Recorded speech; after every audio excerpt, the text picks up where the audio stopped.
இன்றைக்கி என்ன சமையல் பார்க்கலாம் வாங்க. வழக்கம் போல் சுட சுட தான், ஆனால் நார்மல் சோறு இல்லை, வெஜிடபிள் புலாவ்.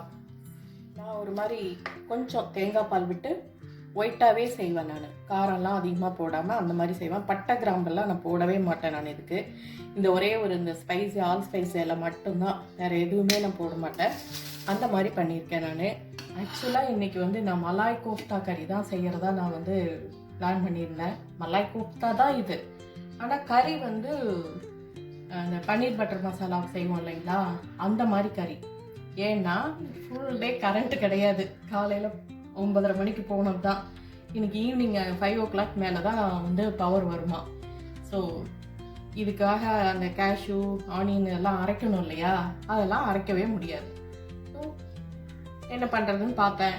ஆக்சுவலாக ரெடிமேடாக நான் எப்பயுமே பன்னீர் பட்டர் மசாலாவுக்கு நான் வதக்கி எடுத்து ஃப்ரீசரில் வச்சுருப்பேன் இல்லையா, அதை எடுத்து இன்னைக்கு கிரேவி பண்ணியாச்சு. அவ்வளோதான், மலாய் கோஃப்தா பட் பன்னீர் பட்டர் மசாலாவோட மசாலா. வழக்கம் போல் வெள்ளரிக்காய், லெட்டூஸு, சாலட் இருக்குது. இவ்வளோ தாங்க. பிளேட்டு தாங்க மாறி இருக்கு, ஆள் மாறலைங்க. நீங்கள் பிளேட் மாற்றினாலே வியூஸ் குறைஞ்சி போகுது.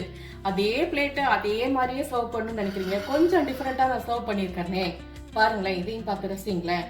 ஓகே, இந்த வீடியோ உங்களுக்கு பிடிச்சிருந்துச்சுன்னா லைக் பண்ணுங்கள், ஷேர் பண்ணுங்கள், கமெண்ட் பண்ணுங்கள். புதுசாக பார்க்குறீங்கன்னா சப்ஸ்கிரைப் பண்ணிக்கோங்க. தேங்க்ஸ் ஃபார் வாட்சிங். பாய்.